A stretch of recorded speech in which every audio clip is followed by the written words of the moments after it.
আবহাওয়া পরিবর্তনে বেড়েছে ঠান্ডাজনিত রোগের প্রকোপ। এই মুহূর্তে মেহেরপুর জেনারেল হাসপাতালে আছেন রিপোর্টার বেনিয়ামিন। সরাসরি যাচ্ছি তার কাছে। 250 শয্যা বিশিষ্ট মেহেরপুর জেনারেল হাসপাতালটি চলছে 100 শয্যার জনবল এবং অবকাঠামো এবং অন্যান্য সুবিধা দিয়ে। কিন্তু এই 100 শয্যার বিপরীতে বর্তমানে মেহেরপুর জেনারেল হাসপাতালে 250-এর অধিক রোগী ভর্তি রয়েছে।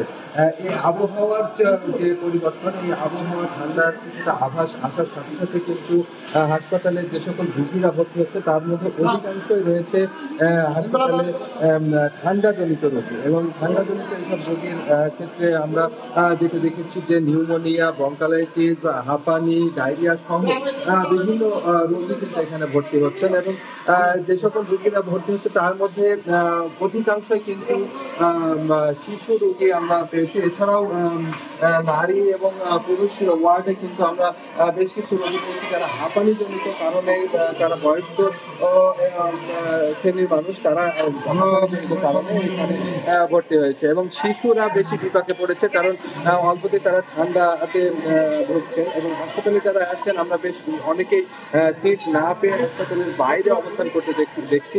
এবং সেক্ষেত্রে তারা কিন্তু হাসপাতালে যারা বাইরে অবস্থান করছেন তাদের একটা অভিযোগ যে আসলে ঠান্ডাজনিত কারণে তারা ভর্তি হয়ে আরো ঠান্ডার মধ্যে পড়ছেন এবং ঠান্ডার কারণে তারা কিন্তু বেশ বিপাকে পড়ছেন। এবং হাসপাতালে যে সকল রোগীরা আছেন তাদের কিছু অভিযোগ রয়েছে। সেই অভিযোগগুলোর মধ্যে তারা সিট না পাওয়া বা হাসপাতালে বেড না পাওয়া যেমন একটি অভিযোগ, তার পাশাপাশি তারা কিন্তু ওষুধ সংকটের কথাও বলছেন। তারা জানাচ্ছেন যে যে সকল রোগের কারণে তারা ভর্তি হয়েছেন সেই সকল রোগের ক্ষেত্রে অধিকাংশই তারা কিন্তু কোনো ধরনের ওষুধ পাচ্ছেন না। হাসপাতালের থেকে ওষুধ না পাওয়ার কারণে তারা বাইরে থেকে ওষুধ কিনতে হচ্ছে এবং সেক্ষেত্রে কিন্তু তাদের একটা মোটা অঙ্কের আর্থিক তারা কিন্তু ক্ষতিগ্রস্ত হচ্ছেন বলে জানাচ্ছেন। তো হাসপাতালে যে সকল রোগীরা এই সকল রোগীরা যারা এসেছেন তার মধ্যে অধিকাংশ যারা রয়েছেন নিম্ন শ্রেণী, তারা কিন্তু কিছুটা বিপাকে পড়ছেন, কারণ তাদেরকে হাসপাতালে থেকে যে সুবিধা পাওয়া দরকার সেই সুবিধা কিন্তু তারা পাচ্ছেন না। হাসপাতাল কর্তৃপক্ষের সাথে আমার কথা হয়েছে, তারা জানাচ্ছেন যে এখনো ওষুধ বরাদ্দ নেই এবং জনবল সংকট সহ অন্যান্য সংকটের কারণে তারা সেবা দিতে হিমশিম খাচ্ছেন।